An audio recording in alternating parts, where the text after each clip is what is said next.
welcome everybody.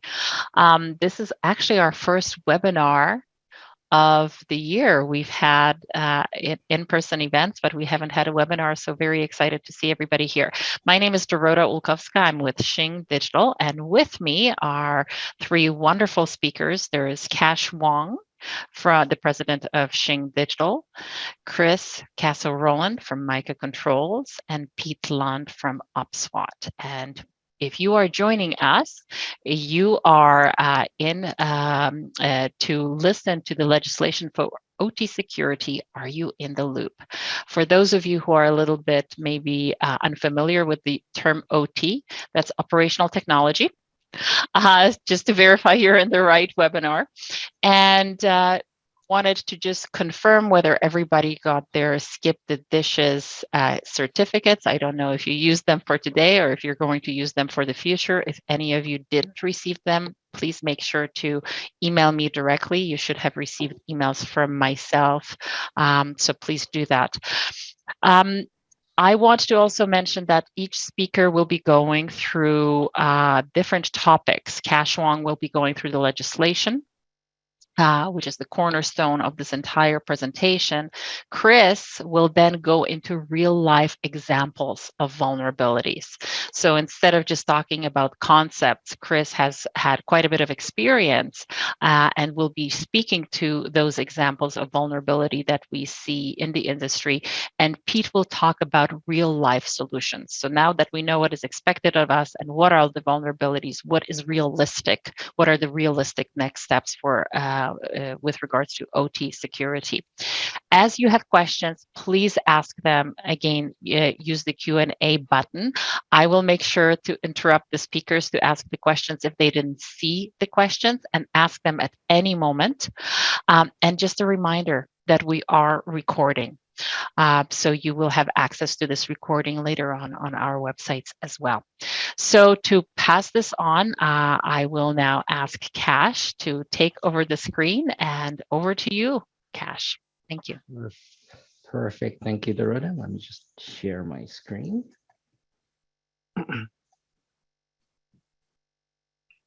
All right, everybody seeing the screen? I'm going to take that as a yes, because I can't see any of the chats. Thank you for coming, everybody. I'm Cash, President and CEO over here at Shing Digital, and I get the pleasure of presenting Canadian federal legislation to you guys first thing in the morning. So hopefully you guys will find this entertaining. How I like to progress through my presentations is to give you guys a bit of context before we actually jump into the legislation itself. So I like to give a little bit of a journey of how we got to the legislation. That way it gives them some context. And then I'm going to finish off with a little bit of how we can comply with the legislation. So first thing I want to kind of talk about is, back on the main slide, it's legislation for critical infrastructure. Now, from an IT side, critical infrastructure are things like, usually it could be email. It could be your ERP, right? It could be your accounting system. So all of those things are considered critical systems as well, but generally that's on the IT side of things. And the IT side of things generally has some fairly good regulation around it for cybersecurity, as well as some regulations and frameworks that they use. So this presentation is going to be more focused on the OT side, or the operational technology, and all of their critical systems.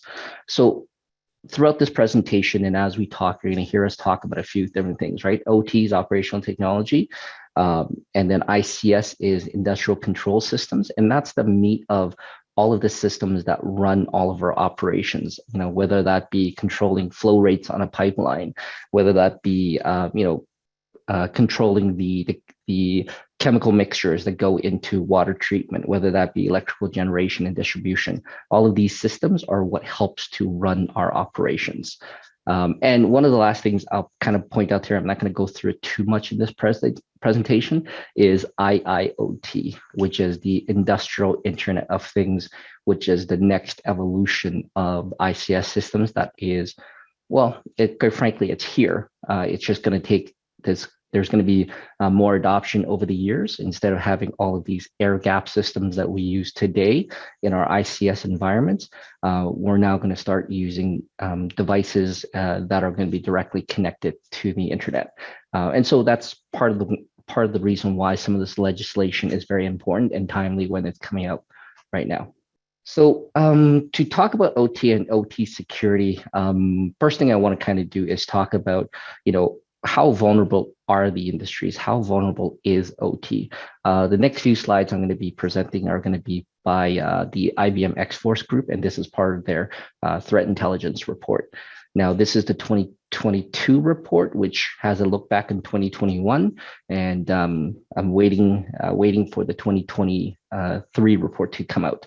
So, but these are all 2021 numbers. So the number one attacked industry on the OT side is manufacturing, with a pretty large share at 61%. Second is oil and gas, and tied for third is utilities and transportation, with mining and heavy and civil engineering sort of bringing up the rear. Now, how do OT industries compare to the general industries overall in terms of how often they're attacked? And you'll find that it overlays fairly well. I mean, there are certain things in there like finance and insurance. They don't generally have much OT technology. They're fairly high up, but taking those industries out, you'll find that the top industries are attacked from an OT perspective, and the IT perspective overlap fairly well. And the type of attacks that happened on these OT networks, for any of you in security or that have some background in this, everything that is on this chart is pretty much the same on the IT side. The differences comes to the motivation of the attacks, right? And that is going to be very different between whether it's IT being attacked or OT being attacked. The motivations for OT attacks tend to be to cause maximum disruption, right? Whether that be ransomware on your engineering stations or control systems or on DCS systems, so that way, without paying the ransom, you've got maximum disruption of your systems. Or it might be just to cause maximum carnage, right? Bringing your systems down, causing things to fail, or worst case scenario, it could cause a risk to life. And I found this kind of interesting. So again, this is the last chart I'm going to show from IBM X-Force. But one of the things that IBM X-Force noticed was that in a lot of their clients in which they have active monitoring, at the end of 2021, they saw a spike in networks that had already been compromised, and some of the things that those bad actors are scanning for. So you see a pretty large jump there in September of 2021 in terms of attackers scanning for OT networks. Specifically, what they were scanning for was they were scanning ports for Modbus, which is routinely used on the OT side. So you'll see that a lot of the attackers are starting to probe for and see whether or not they have access to the OT networks. Now, I've talked a bit about IT and OT, and I kind of want to go through some of the differences now between the two. So again, that way, when we get to the legislation, there's going to be some context as to why the legislation came out. So on the IT side, the motivation on the IT side is very different. The primary driver of security on the primary driver on the IT side is about security. So if you see that graph there in terms of confidentiality, availability, and integrity, they are high on confidentiality and they're high on integrity, right? Availability, and for the IT guys that are on this call, is lower. And to kind of illustrate that, it's lower because we have a lot more tolerance for downtime, even though sometimes we talk about how many nines our networks have. Right. As an example, Azure and AWS, their uptime guarantee is 99.99 or 99.95% uptime, which if you do the math equates to just over 4 hours of downtime per year. And from an IT side, that is acceptable to us, but on the OT side, it may not be. So as we go through sort of the security objectives, our availability, it's listed there as minimum or medium delays accepted. It's because we generally 4 hours of downtime without massive disruptions to the business, right? Same thing with the real-time requirement. Data might be manually entered. It might be minutes when something happens, or if there's a data point, or it could be hours, or it could be days. But those are part of the business, and those are generally accepted. And then we move on to our devices. So all of our laptops, our computers, our servers, generally our lifetime on those is about 3 to 5 years, in which case we refresh all of it to make sure that we've got the latest technology. So this way, equipment downtime is not something that we have to consider. And the application of patches. We have vulnerability management systems. We do regular patching. Sometimes as often as every week, sometimes even more often if there's a critical update that comes out, right? But generally on a regular scheduled basis. And security testing of our systems. Again, if you're in any industries that have regulations today, or if you have certain compliance requirements, we do security testing all the time on our networks. We probe them. We make sure that they don't have any big vulnerabilities and that they're not susceptible, but it's something that we do on a regular basis. And the security awareness of our teams on the IT side generally is fairly high, right? And the security awareness training is generally fairly mature from that side, right? So on the IT side, a lot of these new regulations, things are already in place, and generally a lot of the companies already have a lot of those in place. Now, on the OT side, their objectives are very different, okay? Their primary goal is safety and uptime of operations, okay? So you'll see that from the graph, the availability and the integrity are their two biggest points, right? To contribute to the safety and operations. Their availability is requirements are very high. So, where IT can deal with 99.95, they need way more nines than that, right? Because any 4 hours of downtime can be critical to a business, right? Especially if you're in pipelines, if you're in places in which you're supplying things like water, or you're supplying gas or diesel, just places in which availability is very critical, right? Your availability must be very high. And the real-time requirements have to be in real time, right? The flow rates in terms of some of your pipelines, those need to come in real time. So this way your systems can react when things change. When you need to send a signal to some actuators, you need those things to happen right away. So their real-time requirement is real time, versus in IT, and like I said, it could be minutes, it could be hours before something happens. And the component lifetime, all of our PLCs, our RTUs, a lot of our equipment, some of them have to be designed to last for up to 20 years and even longer. So our component lifetime is much longer than it is on the IT side. And the application of patches on those equipment, we only apply patches when there's something critical that could affect operations or safety. So we don't apply patches in order to get new features, as an example, right? And then our security testing. We don't test very often on the OT side, because a lot of the testing companies, like the penetration testing companies, don't want to be testing a live OT network. Again, in case we disrupt the operations, or worse off, we affect the safety of the equipment that we're going to be testing. And from a security awareness perspective, that is increasing. Again, part of one of the webinar that we're having today, right? So that is increasing. Cash, can I interrupt you for a second? We have a question. Sure. Does the regulation only concern itself with critical industries as defined by the government? It does. I've got a slide to kind of talk about exactly what those are.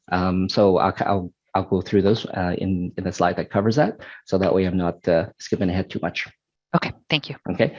Now I've spent a lot of time on this slide, so I'm going to kind of go through the next couple pretty quickly. I just want a couple of examples in terms of hacks against OT networks that ultimately led to some of the legislation that we're seeing today. Now, these are US examples, and I will tie those back.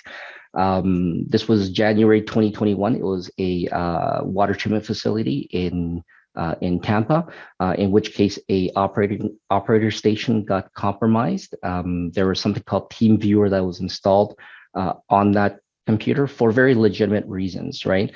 The engineers that support that system might use it for remote support. And what happened was hackers somehow got into that account, got into that operator station, and they were messing with the programs, and they changed the sodium hydroxide component that goes into the water treatment to dangerous levels. Luckily, there was an operator sitting there, and they saw the activity, reported it, and luckily that nobody was hurt, and they were able to correct things without too much damage. And to sort of tie this back to some of the oil and gas industries that we work with quite a bit, we work with a lot of clients when they do acquisitions of assets, specifically a lot of SAGD assets, and during these transition processes, we find that in a lot of what are supposed to be air gap systems, we find a lot of jump stations that have things like TeamViewer installed for the automation companies in order to support the systems. So that's how I kind of want to tie it back to the water treatment, in that we have a lot of systems that we have in place today, and we don't have and we don't think about the same level of security as we do on the IT side. And of course, one of the big ones is going to be the Colonial hack, right? The breach was most likely due to an employee reusing a password, and there was no multi-factor authentication on their VPNs, and that's how the hackers got into the network. But just by the numbers in terms of the Colonial hack, Colonial provides 2.5 million barrels of refined products to the U.S. East Coast. That accounts for about 45% of all the gasoline products that are shipped in the East Coast. It took them 5 days to recover operations. There's about 100 gigs of data that was stolen. They paid a $4.4 million ransom, and FBI was able to help them recover about $2.3 million. Now, the reason why they had to shut down the pipeline, because luckily it was air gapped and that portion wasn't hacked. The reason why they shut the pipeline down was because the billing system was affected and they couldn't bill any of the customers. They couldn't bill any of the end customers. Now, report came out after the hack, and it was shown that the U.S. could probably only take about another 3 to 5 days of the shutdown, because the lack of diesel would have caused transportation systems to shut down, and it would have caused a lot of the chemical factories and refinery operations to not be able to get their products to market. So it was a huge hack for them. States of emergency were declared on a national and a state level because of this. And after the hack, Biden issued an executive order to beef up cybersecurity on critical infrastructure, and their regulations started coming into effect in July of 2021. So this is a quote from the Secretary of Homeland Security as to why they needed to implement some of these new regulations, right? And then something similar on the Canadian side as well by the Minister of Public Safety. Now, we were about a year late from when the US did it, but better late than never. And so, we're going through that process now. Now we're going to kind of hop into that legislation and answer that question. So the new act is called the Critical Cyber Systems Protection Act. It is part of Bill C-26, so it's actually part 2 of Bill C-26. Part 1 deals with the telecom industry. So part 2 deals with all of the rest of the other industries. Now, it does affect all federally regulated industries that are considered vital to national security and public safety. So this would be interprovincial and international pipeline operators, power line operators, nuclear energy systems operators, and transportation system operators. Now, this isn't the full list. There's a few others on here, but I want to kind of tailor this to the audience that we have today. Now, one of the things in the current bill, as it's going through Parliament, is that it does give the power to the government to deem any industry as vital, right? And when you have been deemed as a vital industry, you have 90 days to comply to the regulations. Now, you can apply for an extension, but today the regulation as it stands is 90 days. Now, the regulations itself, this is for the next couple of slides. These are straight off of the legislation, but the wording in there is that you must establish and maintain a cybersecurity program. and critical systems must be protected from compromise. So this is going to be a little bit different wording than from the IT side, where they talk more about general IT. The wording in this bill is specifically critical systems must be protected from compromise, and that the attacks also must be detected. And the operations the impacts to operations must be minimized as part of this program. And of course, there is the requirements for notification, reporting and notification of the cybersecurity instance. So you can no longer just sweep an incident under the rug, right? You have to report it. And probably one of the things as we're going through this regulation is, when I laid out the vital industries, you might be going, okay, well, I'm not an interprovincial or international pipeline, right? How does this affect me? And part of the language that is part of this legislation that will affect you is the fact that these organizations must mitigate supply chain and third-party risks. So if you do any work for any of these industries, then you must also comply or at least have a cybersecurity program in place, because those regulated industries must demonstrate that they're working with companies that are also taking cybersecurity seriously, and that they're also taking all of the correct steps to make sure that they're safe. Oversight of the new regulations. All of the regulators in the industries will be given the powers to verify compliance. They'll be authorized to enter and conduct inspections. And just a short list of the regulators that line up with each of the different industries, with the exception of Ministry of Industry and Ministry of Transport. They have oversight to be able to conduct any of these inspections to verify compliance. And so what happens when you're non-compliant? Right now, as it stands, the fines are up to $15 million. And these fines will be based on the history of compliance or non-compliance, the nature and scope of the violation, what efforts did you make to mitigate any potential violations, also plays a big part. And this is an interesting one. Did the violation contribute to any economic or competitive benefit? So if you aren't putting a cybersecurity program in place because it reduces your costs and makes you more competitive, if you're found to be non-compliant, that's not going to be a great situation for you. Now, to talk a little bit about the cybersecurity programs that are out there to help you to meet some of these new regulations. So depending on the size of the organization, if you're under 500 people or 500 endpoints, they recommend at least meeting the baseline cybersecurity controls, which is laid out by the Canadian Centre for Cybersecurity, or something like the Cybersecurity Canada certification, which is handled by the Innovation, Science and Economic Development Canada.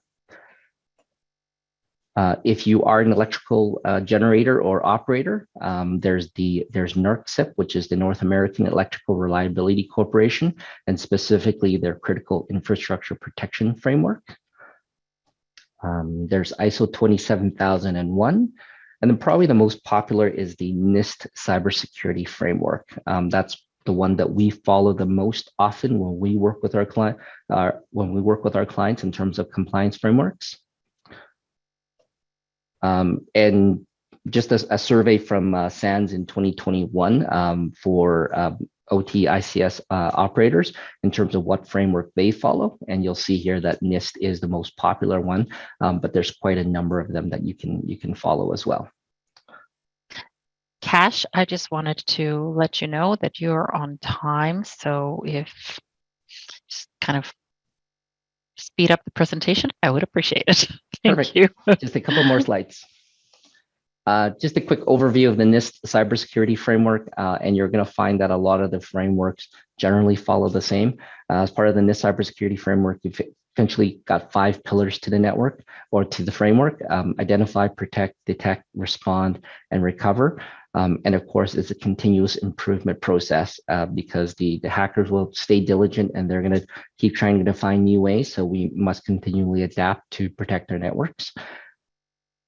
And then I just wanted to kind of finish off and let you guys know sort of the progress of Bill C-26 and where it's at. It's currently in second reading. Again, main contentious issues that the government can deem any industry as vital. But aside from that, in terms of the debates, everybody's been very supportive of the legislation. So we expect it to easily make it to committee, where there might be some slight changes to the bill. But ultimately, we do see C26 as passing and coming into law. Question is always going to be about timing and when it's going to be put into place.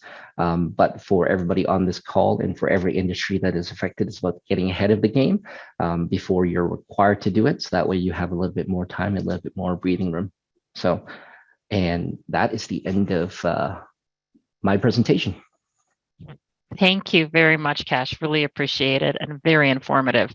And again, if you think of those attending, if you think of other questions down the road, please still ask them. We will still have some time at the end to answer. So over to you, Chris. Let's talk about some real life examples of the vulnerabilities in operational technology. Excellent. Thank you for the introduction, Dorota. Let me just get the presentation rolling. No worries whatsoever. Okay. Believe it or not, 3 screens isn't enough. I do understand. Okay, share. Okay, and if you can confirm, Dorota, that you see it? Yes, we can see your presentation. Okay, perfect. All right, so I'm here today to chat with the group about real life examples of vulnerabilities. I wanted to give you a little bit of a background on myself before we get started. So the picture of this plant is not a plant that I worked at, but I did work at a similar plant in extreme northern Alberta back in the 80s. And I also worked for pipeline industries, the fractionation industry, cavern storage. So I do have quite a bit of experience in operating and also designing control and safety systems for these applications.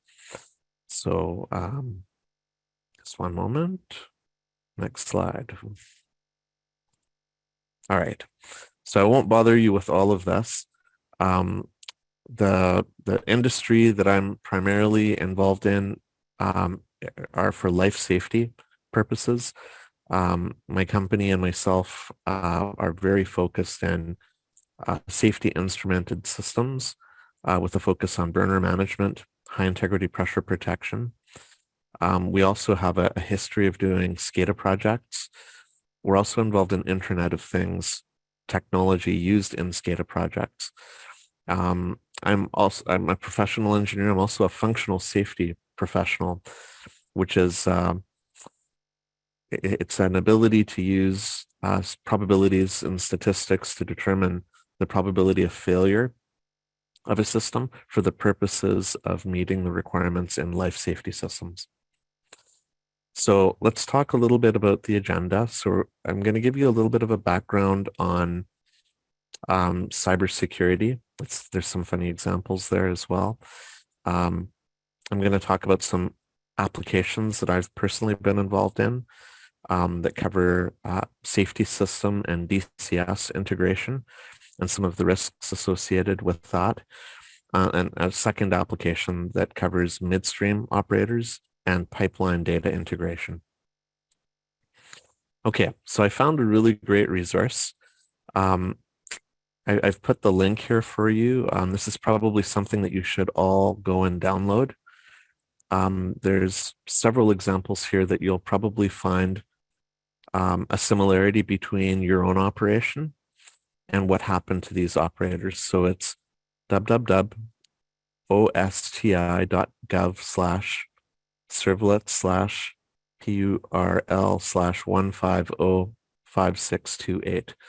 Download it as a PDF and keep it in your library. It's very useful. Okay. So believe it or not, the very first cyber attack happened in 1903. Marconi was demonstrating his new secure wireless communication system, and a hacker transmitted Morse code over his radio signals, and basically sent insulting statements during his entire demonstration about how Marconi is an idiot and there's no way to secure wireless communications. So I thought that was really funny. That is hilarious, Chris. I didn't know that. That's a really entertaining tidbit. It is. Okay, so in the year 2000, if people can remember back to the year 2000, the dot-com craze was about to end. Everybody was updating or had already updated all their computer systems because Y2K was going to end the world, and Ethernet was very popular. So in this example, this is the Marucci water case. A disgruntled employee who was unable to get a new contract with his former employer used wireless technology and SCADA software that he was familiar with to release sewage into fresh water. So this was an inside job, and it involved spread spectrum radios and HMI software. So the majority of SCADA systems that are still in use utilize spread spectrum radios and HMIs. So it's something to be aware of. You might think that because it's not on Ethernet, you can't be attacked, but that's not the case. Okay, the next example I want to give you is way more advanced. It's from 2010. There's some malware that was developed by the US government and the Israeli government to shut down Iran's nuclear refining industry. And this malware was specifically designed to infiltrate an air-gapped system. It's rumored that they dropped a memory stick at the parking lot, and an employee was curious. They picked up the memory stick, put it in their computer, and that's how the virus got onto the Siemens control system. The Siemens control system actually spoofed the data that was being communicated between a DCS processor and a variable frequency drive. So the DCS was sending what it thought was the correct frequency. It was displayed on the HMI as being the correct frequency, but in fact, the centrifuge was being spun into a high vibration zone, and they destroyed a lot of centrifuges. The feedback from the VFD was spoofed by the DCS to show that the frequency was correct. So this is just an example of what can happen. And in this case, how do you fight the US government and the Mossad? Okay, there's another water system attack that I wanted to point out. This is the 2016, they call it the Kamuri Water Company, but it's a real water company, but they're hidden. They don't want to talk about who they are due to privacy reasons. So essentially, this company implemented a web-based system, and they didn't put it behind a VPN. And a group in Syria discovered that there's this industrial automation web page, and they found out how to hack in. And luckily, it was detected because there could have been serious consequences by allowing this to continue. So there's some good lessons in that water attack that you guys should read. Okay, in 2016, there was an attack on the Ukraine power grid. And we can imagine who did this. The story, if you download and read the story, it's quite long. The virus was designed to infiltrate the network. They spoofed some certificates that made the system believe that there was some legitimate Microsoft updates to go get. Those were not Microsoft updates. They're actually communicating with a server that was designed to infiltrate and open breakers on the power distribution system. Okay, the next example, in 2017, this malware impacted a safety system. So this is really important to me because I'm in the safety system business. We spend a lot of time putting together systems that save lives, and this virus specifically impacted a Triconic safety system, and via it spoofed certificates as well, and it was able to believed that it was grabbing an update, but in fact it was connecting to a command and control center where the safety system could be completely disabled. So this was an attack on Saudi Arabia on their oil production systems. Okay, so I thought this was important. This is a good reference on Stuxnet. It's the very first known cyber weapon that was created by the US and Israel. So it kind of opens up the fact that cyber weapons do exist and that we do need to protect ourselves against them. Okay, I have a few minutes left here, about 12 minutes left. So what we're talking about is that we've lost trust in our control systems. So what I'm trying to describe here is the typical network connections that are used in a control system. So there's an ERP system that's connected to a historian, which is networked to a DCS processor, and the processors are connected to operator stations and IO systems. Now, the IO systems can be complex. It can be actual physical IO, or they can be smart motor control centers, which are also on an Ethernet network, or a variable frequency drive, which is also on an Ethernet network, and smart instruments. Currently, smart instruments are not on Ethernet. They're on different buses like Foundation Field Bus, Profibus, and HART. So the DCS processor is also linked to an SIS processor. So the safety instrumented system, this is where I do a lot of work. And these systems typically have a local HMI and their own dedicated IO subsystem. The PLC processors are also interfaced to the plant control network. And these are typically provided on subsystems like a water treatment plant that you would purchase from a water treatment company. They would drop it in, it would get interfaced in, but they've got the same issues of a local HMI and distributed IO. So, imagine that you've got different contractors remotely accessing this equipment to provide service and support to the water treatment system. If this network isn't properly protected, that remote access, depending who that individual was and how they manage their laptop, they could be installing something onto your network that could infect the whole control and safety system network. So essentially we've lost trust. Did the data I want to send there actually get there? Is the data that I'm reading on the HMI and on the operator station, is it real? So we have some other examples that cover this in a little more detail. So application number 1, safety systems. So, we do a lot of burner management, high integrity pressure protection, and emergency shutdown systems. The purpose of these 3 types of systems is to, if the DCS fails, if something fails in the DCS, these subsystems bring the system to a safe state. So we design these systems based on the probability of failure of the DCS. I'll get a little more into how we do those assessments. We follow a standard called IEC 61511. It's called Functional Safety for the Process Industries. So the whole purpose of the process that we follow is to, prevent these scenarios. Here's the before.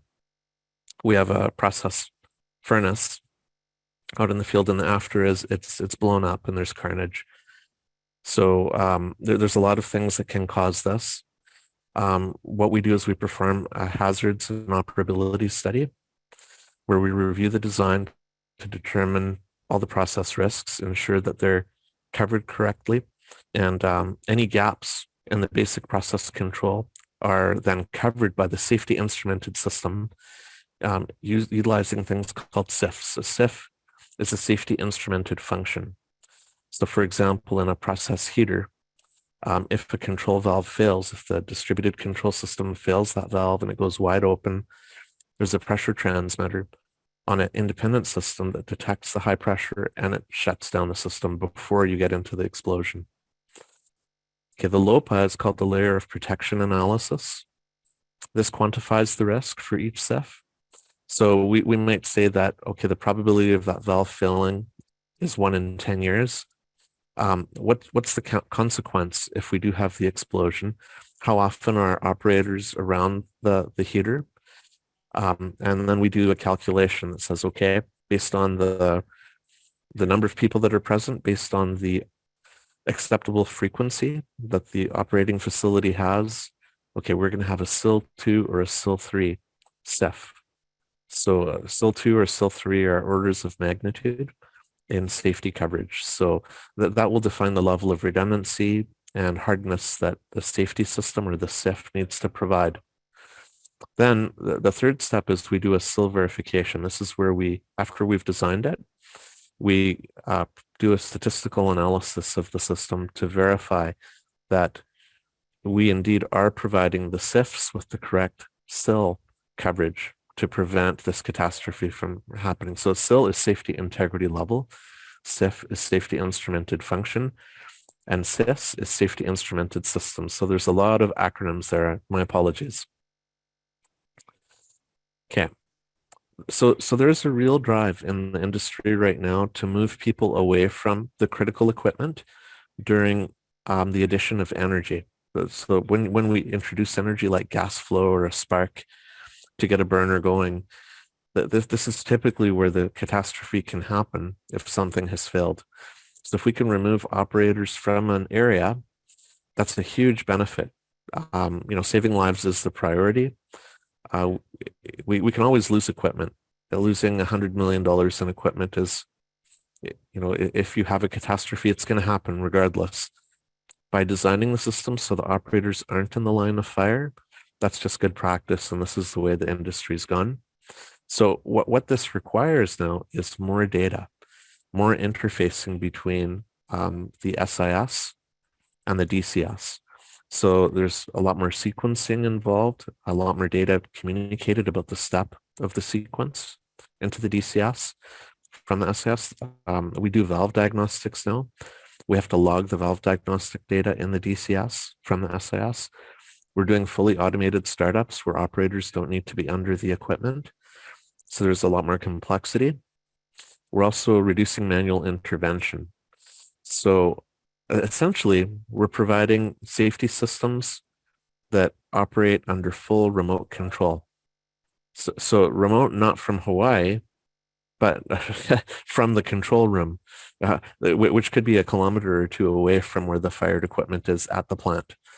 So in order to enable remote control, we're adding a lot of more data on the Ethernet network. So here's an example, a typical 8-burner system. The DCS will have tens of thousands of hardwired inputs and outputs to control the whole plant. The burner management system may only have 100 hard I/O, but the data communicated over and above, there's like 400 Ethernet IP tags communicating between these two systems in order to enable the remote operation from the control room of the equipment.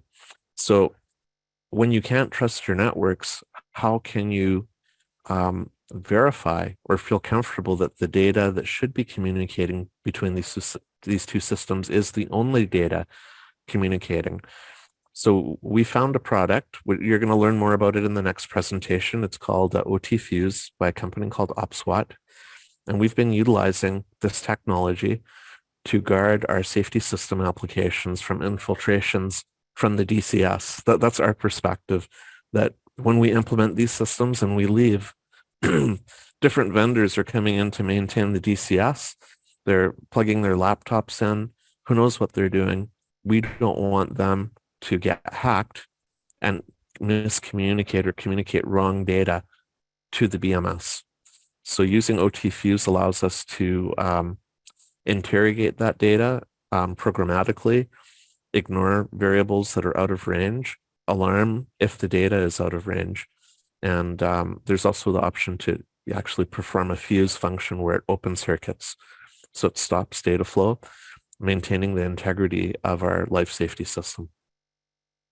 The next example is midstream to pipeline data sharing agreements. So we work with a lot of midstream operators and we work with a lot of pipeline operators.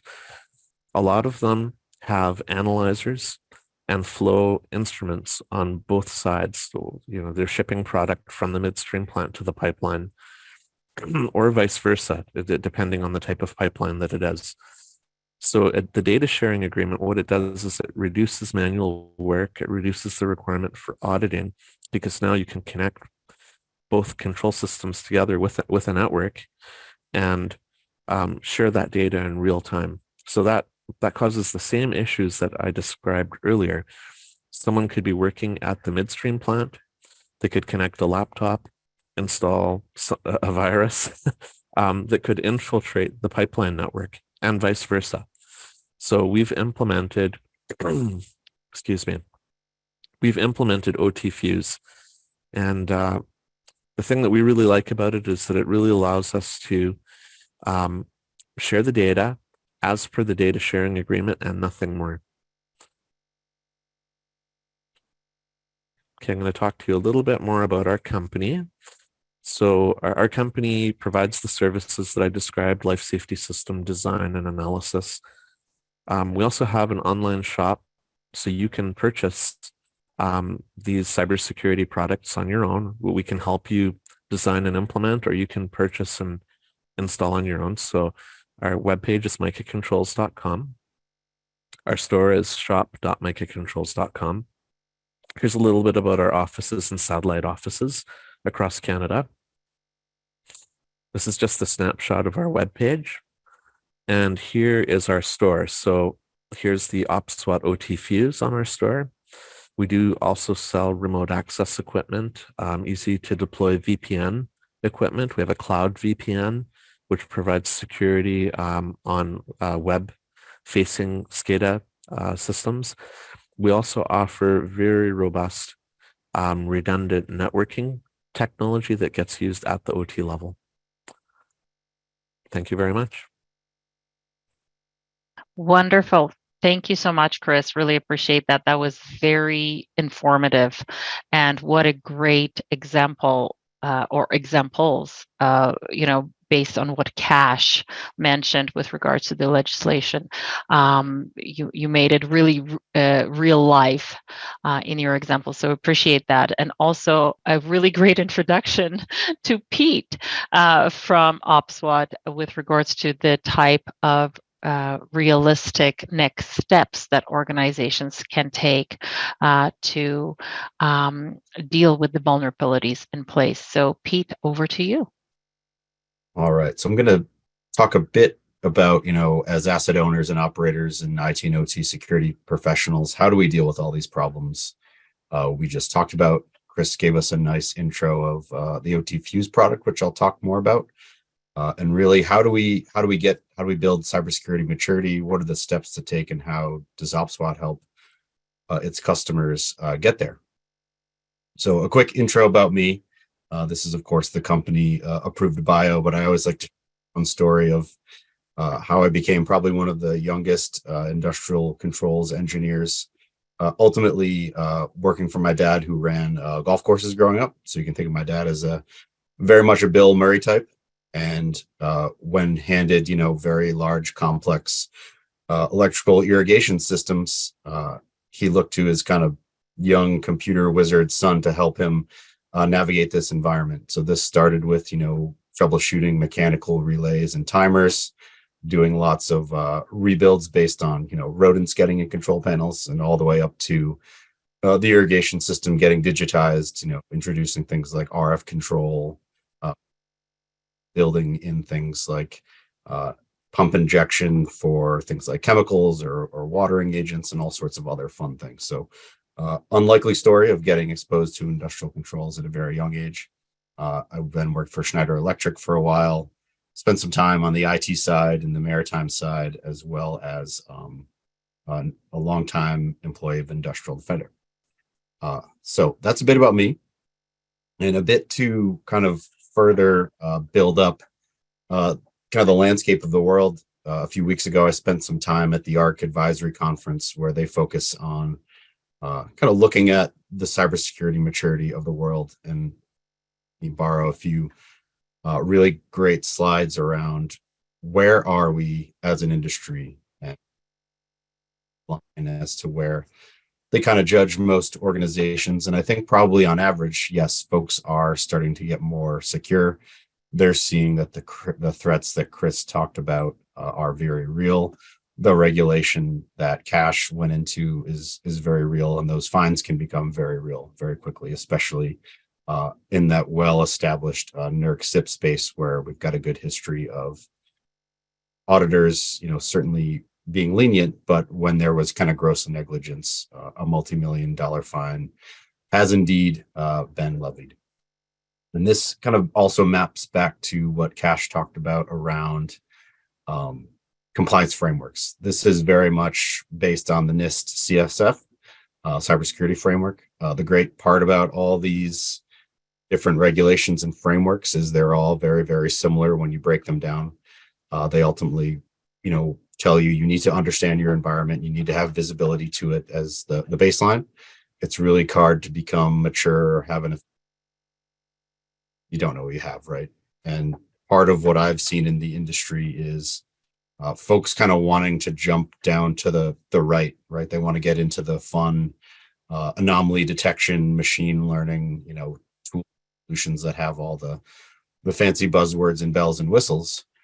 Those are great, but they're not very effective if you haven't done in defensive steps. You can certainly use things like ML and AI to detect that the bad guys are breaching your network and that they're changing set points in your control system. But I think an investment in protective technologies and defensive technologies, such as OT Fuse, actually go a much longer way in protecting you than kind of going to that ultimate maturity step, right? So this is another one I borrowed from the folks at ARC, and this is kind of what asset owners are experiencing today. They've got threats from many different vectors, many different teams. You now have this folks like the CISO on the board of directors asking about threats and vulnerabilities to the industrial control systems and networks. They are all trying to avoid being on the front page of the New York Times or the Wall Street Journal because they don't want to be hacked. There are more and more visibility to external threats, but at the same time, as we harden our networks, traditional threats like USB drop attacks, like we saw in Stuxnet, those are becoming popular again, right? So we start to harden the network, we start to harden things like secure remote access. Well, attackers are clever, and they're going to go back to old ways of doing things, right? And then tools to contain attackers. So OT Fuse is a great one where if someone does manage to breach that IT/OT boundary or get in with some dated secure remote access technology, you can really limit the ability of the attacker to move laterally to actual make changes. And then threat management and rapid response. Ultimately, we know it's just a matter of time until an organization is going to be impacted on some level, and making sure you can respond to that threat and recover yourself is becoming critically important. And I have a couple slides to talk about some best practices there. So if we break down, how do we get more mature? A lot of folks wonder, what do I do? Like, where do I start? So really start with kind of the baby steps of understanding what I already have. You don't necessarily always have to run out and buy a new solution to get yourself started. You likely have an inventory provided by a vendor. You may have some spreadsheets. You have people, processes, and technology.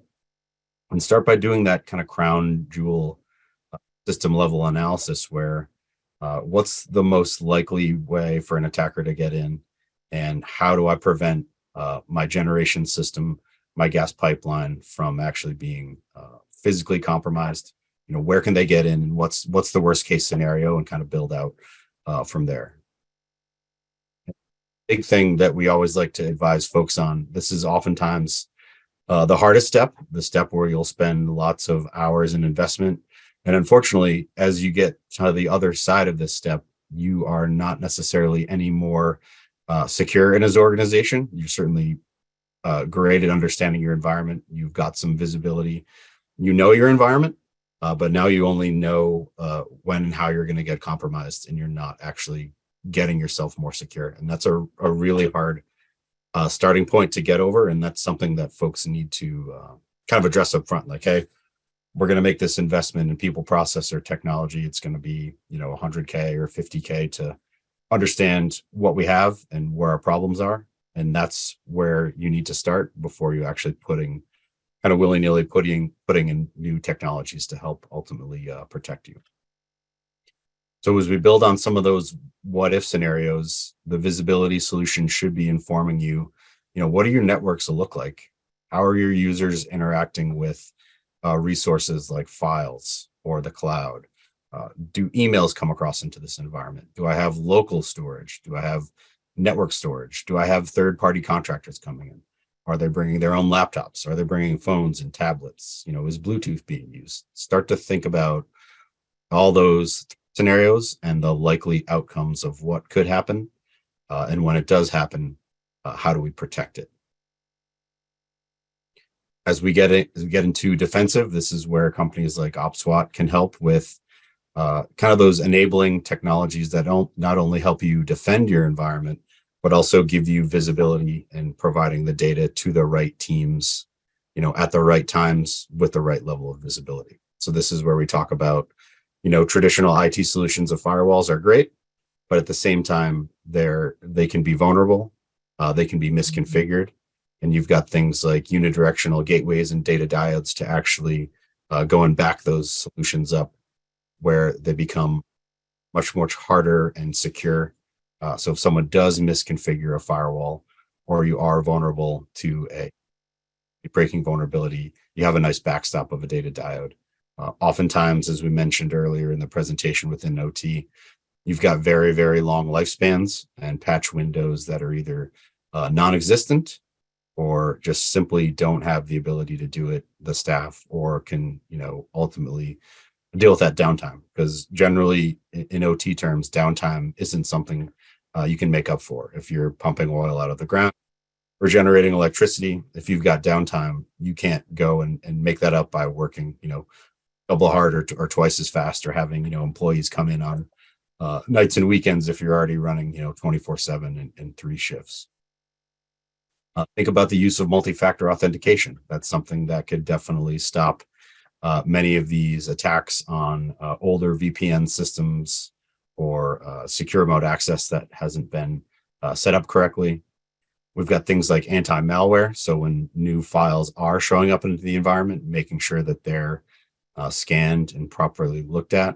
A lot of the regular standards now say you do need to have a solution for anti-malware, and it's not just one AV scanner or one EDR mechanism, but multiple. Because if you look at the effective rate doing a single AV scan, well, that's not really going to detect those threats in 0 days. Secure remote access, as I mentioned, that's a great way not only to secure yourself, but actually protect your employees. We've seen a big uptick in secure remote access, not only during COVID, but just as enabling technology to actually secure not only employees, but actually contractors as well. Data loss prevention, that's another thing to keep in mind as you have contractors entering and exiting your site. You want to make sure that the data they're bringing out of the site doesn't include any sensitive host information, sensitive IP addresses, recipe files, run files, anything that could be considered, core intellectual property. When it leaves the organization, it can then become something that can be used to attack you. And then one of the big OPSWAT technologies that we like to talk about is CDR, or content disarm and reconstruction. This is where we simply trust no device or connection coming into an environment, and we have the ability to rebuild files and network connections up from scratch. And we do that in some interesting ways. So if you think about a contractor bringing in a PDF, or someone uploading something to your company web portal, we have the ability to scan that for threats and ultimately rebuild the file such that any macros or embedded code has been. So it's a really great way to actually build in some protective technologies there. Pete, sorry to interrupt you, but I have a question for you. Fantastic. Cash posted into the chat that 22% of the attacks are done by infected USB drives. Does OPSWAT have a solution for that?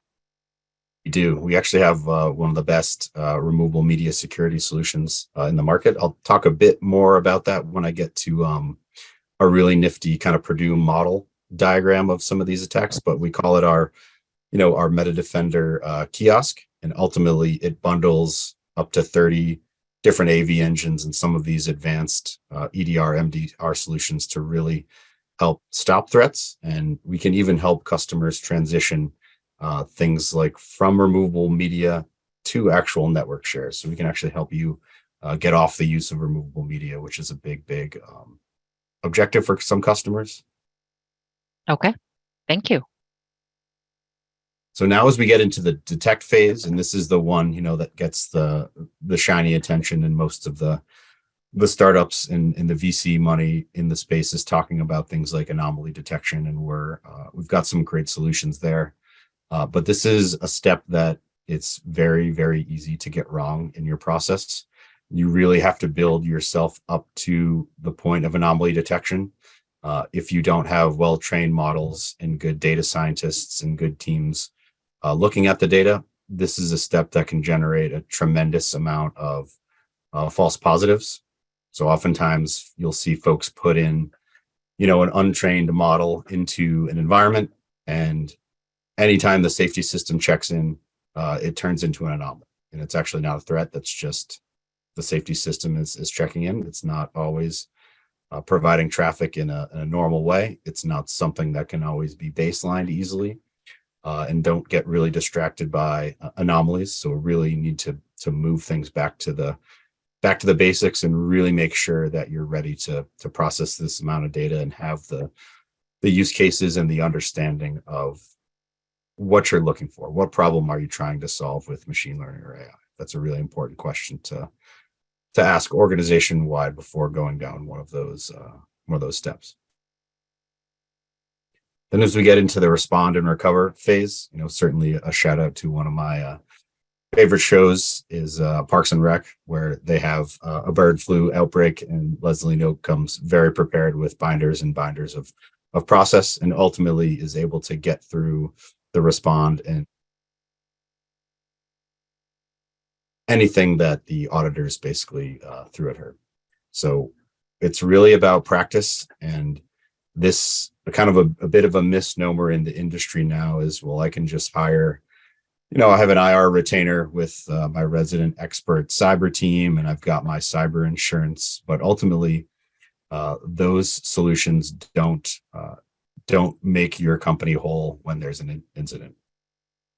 Cybersecurity insurance is great, but there simply isn't enough money out there on the reinsurance market to reimburse people at the rate they need. And lots of exclusions that get written to these policies related to wartime acts, related to adversarial countries. Another thing is, we've worked through customers who've been attacks. Getting your cybersecurity reinstated after an attack is extremely difficult. You have to provide lots of evidence around the betterment or improvement you've done to your cybersecurity posture before your new, much more expensive policy goes in place. And making those investments upfront is much, much easier than doing it after you've been compromised. So if you think of if your method was, poor email security hygiene, or you didn't have MFA, you're going to have to put all those things in. And guess what? Your cyber insurance policy is not going to pay for you to put them in. That comes out of your own pocket, and you're ultimately not protected until you do that. And then, yes, go ahead. Pete, I do have another question for you. Since a lot of the vital industries are already regulated on the IT side, why is the OT side so vulnerable? So I like to think of OT as kind of like an M&M. It has a very, hard shell, usually protected by something like an air gap or highly segmented. But once you break through that shell, it's extremely easy to penetrate and make changes. Many of the protocols that are used in OT are aging protocols. They're not secure, and they were built, again, with going back to Cash's presentation, with availability in mind. So the protocols are open. They're in the clear. Really, anyone with a laptop plugging into a switch can do a Modbus read or write and ultimately change something that's happening with the physical process. So part of it is the technology is old and unpatched. And part of it is it was just designed with availability over security. So those are kind of two big reasons why OT is such an issue there. Thank you. The other big one on respond and recover is you need to include your vendors. If you're working with an ABB or a Schneider Electric, and they're ultimately the ones who installed and commissioned the system, and they're the ones kind of doing the maintenance and updating recipe files. Well, when there's a cyber incident and say your HMI is ransomwared, how long is it going to take them to show up on site to recover it? Is that recovery going to DDs and DVDs and take days? Are they going to have to fly someone from overseas? Do you have SLAs in place? What does that look like? Really look deeply into that respond and recover. And practicing once a year is not enough. A lot of the good cybersecurity standards that we talk about frequencies, talk about how you do your backups, and ultimately how you respond and recover. So these are just kind of some great tips that we help customers with, and kind of what the market looks like. So when you partner with OPSWAT, we kind of take a really unique approach. We're not a point solution vendor. As you guys will see, we actually have a comprehensive platform that cover not only the OT use cases that we've talked about, but many, many IT use cases as well. Because oftentimes, as we've discussed, the compromise starts on the IT side, and it either bleeds over into the OT side, or just due to lack of visibility, you have to shut down your OT side of the business out of abundance of caution, because you simply don't have visibility to where the ransomware has spread, or what other bits of the compromise have actually. All of our solutions are kind of integrated by design, and we've got a number of different services that help folks mature as we partner with some of the folks on the call to do things like, cybersecurity assessments or pen tests, really understanding what your environment looks like before you start. It's all purpose built for critical infrastructure protection. So we're very familiar with environments that are air gapped, things like data diodes. We're very conscious of what availability looks like and usability design for OT. Certainly, we've got lots of experts in OT on how they can bootstrap a process, how they can keep a pump running with zero downtime, but they're always not, it's IT security experts. And we design all of our solutions to be ultimately operated by anyone in OT. We're also one of the few companies that also offers critical infrastructure protection training. And this isn't solely on our products. This is just general best practice. Many of our OPSWAT Academy courses are actually free. So certainly happy to encourage folks to check that out. So when we look at a typical, IT and OT environment, oftentimes folks will talk about the Purdue model, where you've got an IT zone with a DMZ in between an OT zone. And the general idea is segmentation, where we're adding levels of protection the further and further we get to the critical processes running down at that level 0. So the pumps or the controllers or valves. And what we do with OPSWAT is we protect you kind of across a number of different layers. So if we start with kind of that lowest level of, if an attacker was to gain access to the physical process, cause damage, cause downtime, ultimately we have our industrial firewall IPS OT fuse to actually limit what communications can be done on those low level devices. So stopping things like rogue commands being sent from switches or routers that an attacker may have compromised. You can have really neat time of day things happening, where you can only allow configuration changes or just writes to certain protocols. So a fantastic, low level industrial firewall that kind of acts as that last line of defense fuse there, which is fantastic. Now, we talked about compromises like old Smart Water that was using, we'll say, commercial or almost like a residential style remote access solution that didn't have a lot of security built into it. We offer a remote access gateway for securely accessing OT. And this doesn't have to be, as Chris mentioned, from Hawaii or millions of miles away. This can simply be a way to safely take all the access to the OT environment through a single choke point ultimately that provides the right level of security, the right level of patching, multi-factor authentication.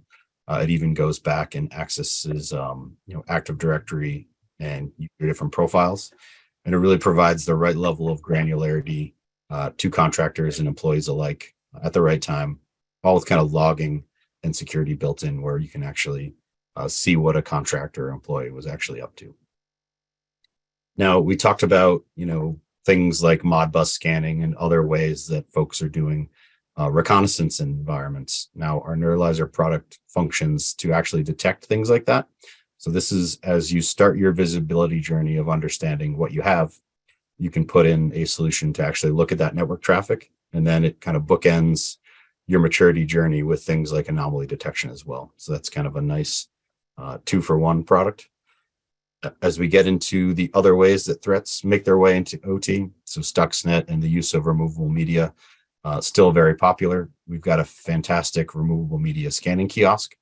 It comes in a number of different form factors and flavors, everything from ruggedized hardened tablets that you can bring out in the field and do removable media scanning, all the way up to dedicated ATM style kiosks that you can put at a reception area or a check-in area where a or an outside employee can check in, have their media scanned and validated, and will actually go as far as even stamping that removable media with signature that says it's been scanned by OPSWAT. And the great thing about that signature is it can then be used to actually validate before you plug it into an engineering workstation if it's been scanned. So if a contractor shows up and attempts to use removable media on an engineering workstation or a PLC that hasn't been scanned, we can actually block the use of it on that endpoint with a software-based solution, as well as our hardware-based solution, which is the USB firewall. So that's a great way to kind of harden the people and process around removable media. Got a number of customers who we actually help enable not use of removable media in those low-level environments. And we do it in an interesting way where a contractor gets stopped, say in the IT zone, their removable media is scanned and then actually transitioned into OT in a one-way direction through one of our data diodes. It can then sit on a secure storage array vault, which again continues to continually scan that media for threats. So if, for example, new signatures come out or new information around threats comes out, anything that sits on that vault can actually be scanned and rescanned. Oftentimes, folks will use this vault as a way to securely store backups as well. Pete, I just wanted to do a time check because there are a couple of questions still for Cash. So I just wanted to see how many slides you have left. I've got really only an IT version, so probably about 2 real slides to cover. Okay. So I'll try to wrap up here in the next 5. Thank you. So we talked about data diodes in an incoming direction. We can also support data diodes in an outbound correction. So as we see more IT-OT convergence and things like historian data being pushed up to the cloud, we can make sure that is actually protected and can only be transmitted in a one. As I mentioned, all this is meant to be a platform that works together and centrally managed, either behind the air gap or within the cloud, which is fantastic. Then as we get to the IT side, we deploy similar technologies to actually help secure your email. So we can put this same scannability that we have on our kiosk in front of your email server to make sure that not only things like attachments are being scanned and blocked if they're bad, but also doing things like link reputation analysis and making sure that no bad, domains or other things can be accessed by employees. We've got a secure remote access solution for IT as well. We can also do that core scanning ability in front of a web app or in front of an ICAP server. So lots of great technologies to secure IT and OT.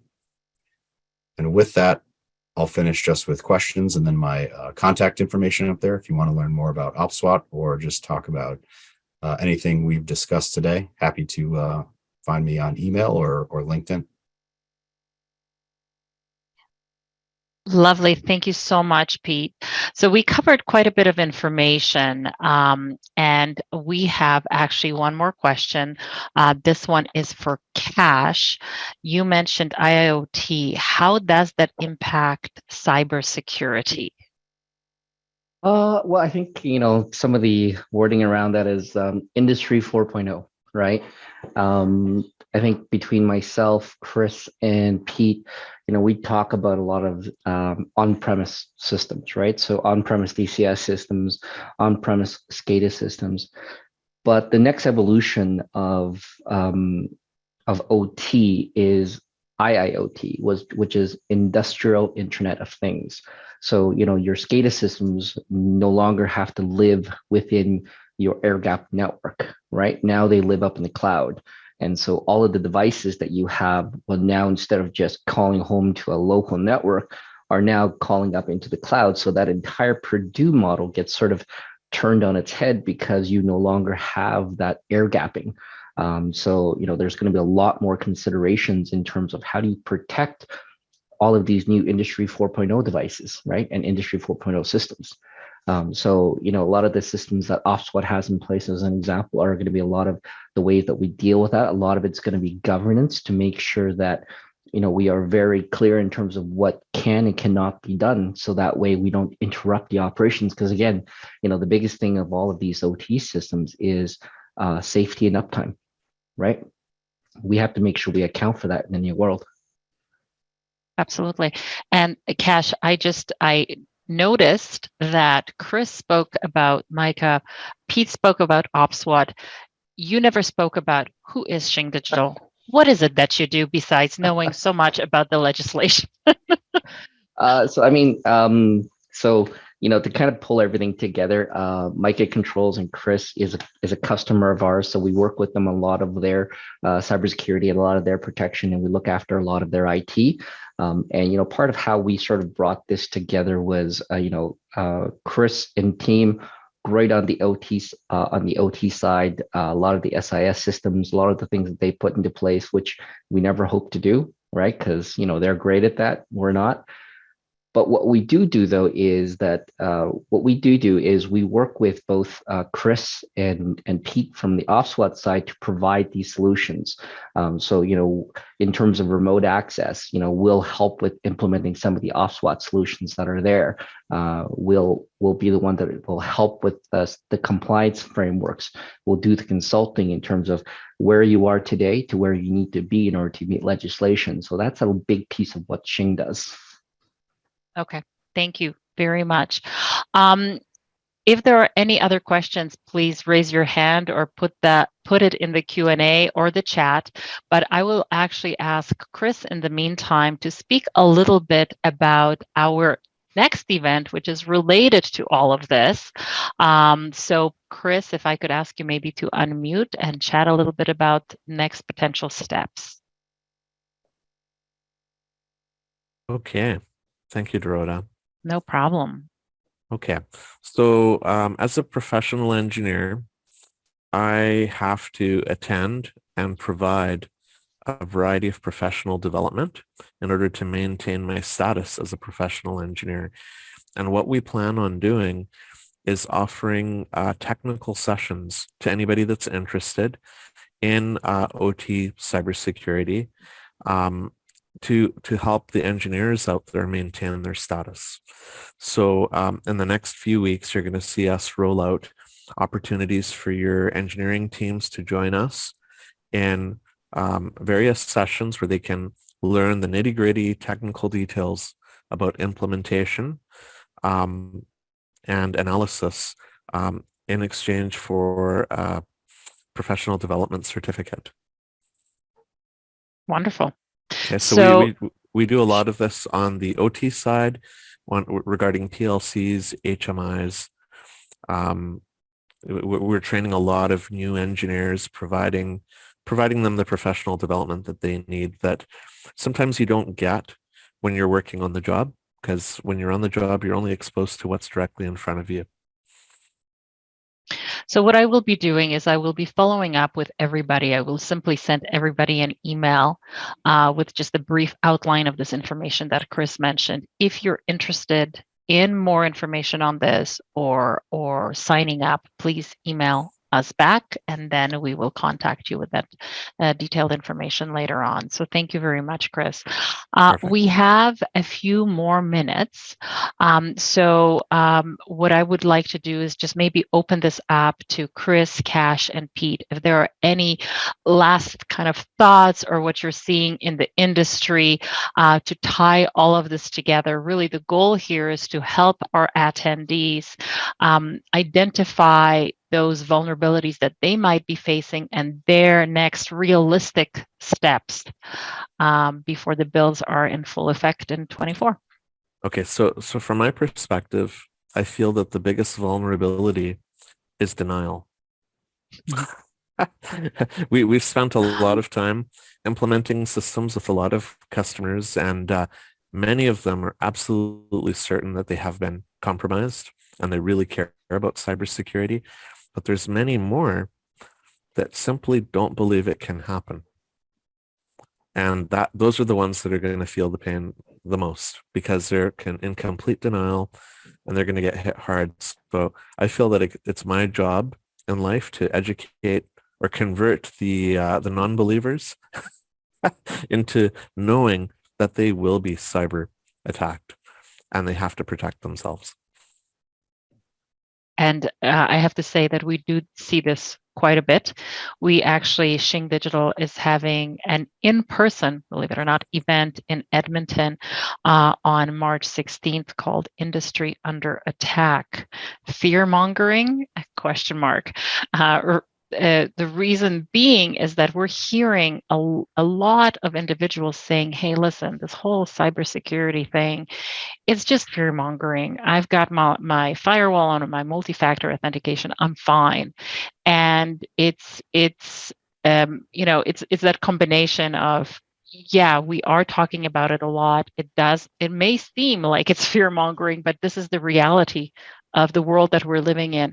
And to your point, Chris, especially on operational technology, if we're not on top of it, literally lives may be at stake. So, Yes. So this is not something to downplay in any way. Absolutely. And, I would say we get the benefit of seeing across industries, right?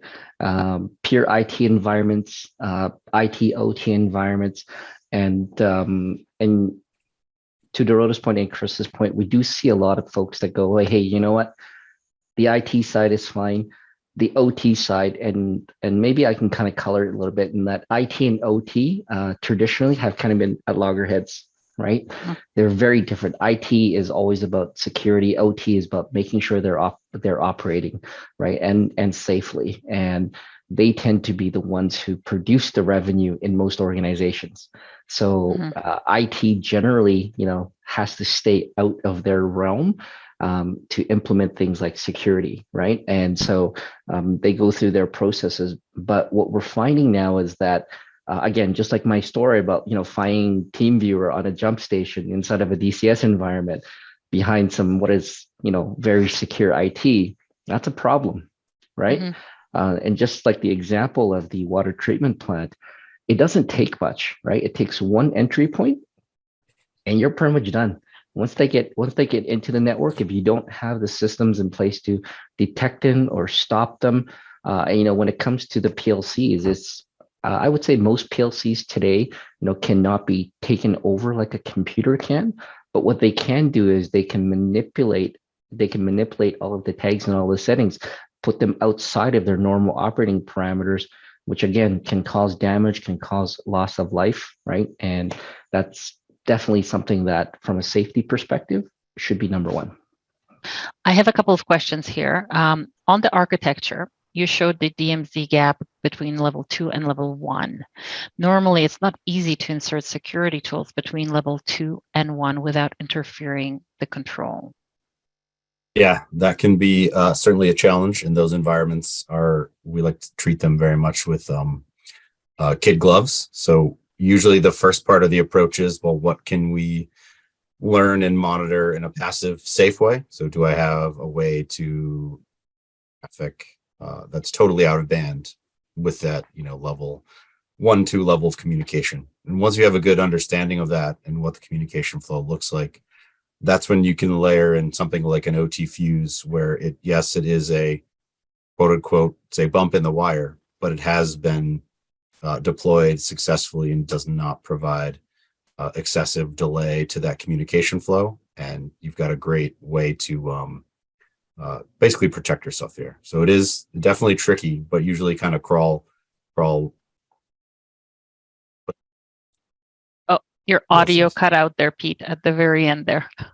Usually I was just saying crawl, walk, run before you go. And usually don't start with the firewall, start with understanding, well, what does the communication look like? What happens if I, add 2 milliseconds of latency? Is that going to be okay? Or is that going to be?